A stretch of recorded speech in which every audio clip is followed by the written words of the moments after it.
นี่พี่น้องกูถามหน่อยเด้อตื่นขึ้นมาปั๊บกูเห็นแล้วกูเดือดเลยค่ะกูถามหน่อยว่าไอทีโอเออะไรของมึงเนี่ยมึงจ้างมาบ่ไอที่มีปัญหาที่วอล์กชายแดนเนี่ยกันจอมพลังเนี่ยเขาสิเอาเงินยังตู้เสนอไปว่างมึงไปตกลงยังกันกับมันเขตของเฮามึงก็ว่างปั๊บเสร็จแล้วก็หนีทำไมไปตกลงไปคุยยังกับมันในเมื่อมึงมีเขตแดนของเฮาอยู่แล้วมึงสิไปถ่ายอีหยังอีกกูศูนย์ตรงนี้แหละค่ะในเมื่อตัวเองมีอำนาจตัวเองมีเขตของตัวของแล้วไปกลัวยัง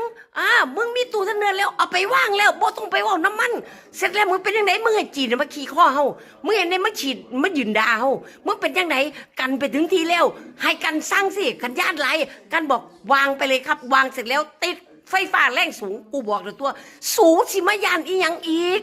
มึงสิฐานมันตกลงยังอีกซุ่มคอมเมนต์มันพูดรู้เรื่องบอกกูถามดินี่คือสุดตกลงสูว่างได้บ่ดิตู้เทเนอร์เนี่ยฮะมันจิปันปนขนาดไหนมึงหูจักบ่บอกวุ้นเส้นเนี่ยมันเอาบอกว่ามีหลักฐานเอกสารมาว่าให้มึงป่วนให้สุดที่เลยนะป่วนให้สุดๆเลยนะมันเอาตรงไหนป่วนเลยนะเห็นบ่ค่ะกูบอกแล้วตัวสูบ่ต้องไปเว้าหยัง